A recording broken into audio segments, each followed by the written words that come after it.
This is an electrical service entrance. It's coming straight from the pole.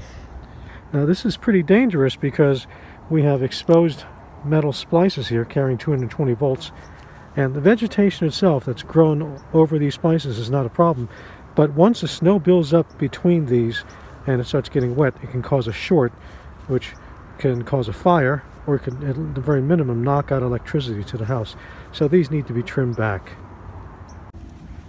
Now these metal splices are carrying 220 volts live AC current. So when you're trimming and cutting the leaves around it, you have to be very careful. You have to wear gloves, well insulated gloves, but also I suggest wearing rubber gloves underneath for extra shock protection. Also, don't do this when it's wet outside, because it's just going to lower the resistance between you and these live terminals. Here the vegetation is very thick. It's probably been growing for several years. So we were originally thinking about cutting it from the bottom up. If we cut from the bottom and then just pull the branches that lead up to here, it'll just take them all out and it won't block the wires anymore. The problem is the vegetation is so thick, it's completely grown and wound itself around the service pipe and coming up on the side of the house here. So the safest way to do it is just to peel back different layers of leaves, start cutting it a couple inches at a time. Basically, once we go ahead and reach into here, start cutting a couple of branches, we dig deeper and deeper into the side over here, cutting all the branches we see. So eventually we wind up cutting out a slit like we did over here.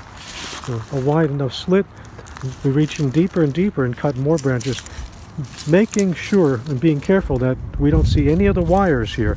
There probably aren't any, but it's good to check anyway. But you basically just cut the branches from the outside straight in. You're going in a line up and down all the way in until you've cut through all the vegetation. You're definitely going to be using metal tools to cut this vegetation, but you have to be careful that your tools don't fall onto these splices and don't touch any of the wires, especially don't cut into the wires, because you will get shocked.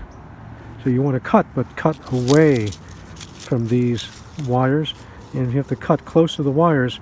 Be very careful, and you might want to go ahead and gently push the wires away before you cut anywhere near them.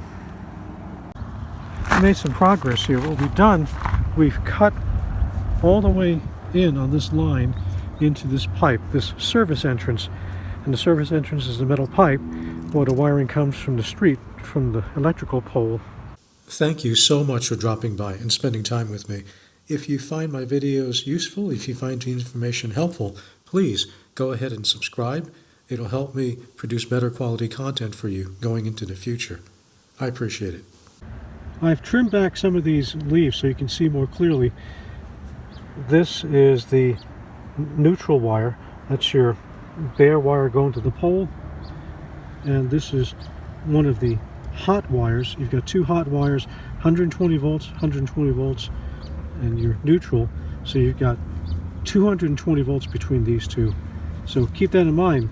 These are live, and you can't put anything between these. It'll cause shorting, like parts of your body, your hands, or tools.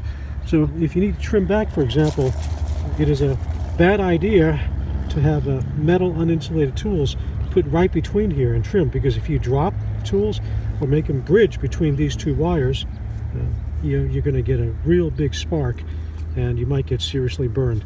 So it's good to go ahead and pull, for example, pull this underneath the neutral wire and then trim it, or pull it if you can and trim it away from these wires.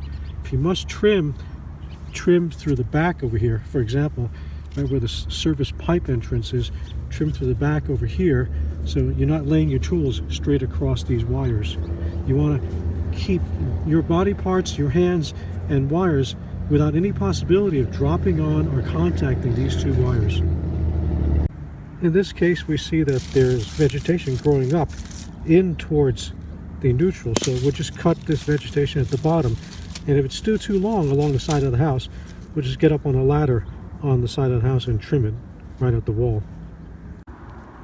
On this side, we have a branch that's grown right through one of the 120 volt hot wires, and it kind of forks up over here. So we're going to have to trim off some of the smaller branches on this fork.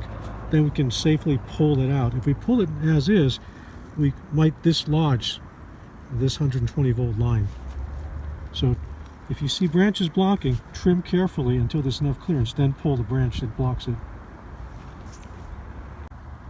We're almost done clearing the service entrance top of the vegetation. So here you see the thick branches here that are stuck in the middle between your two hot wires. So we're going to have to carefully push this back underneath this wire and just free up these branches. We're done trimming all the vegetation around the service entrance. So if we take a look here, we see that the wires have no vegetation close by. And the only thing you have to do is make sure the vegetation gets trimmed about twice a year, so nothing gets close to the wires here.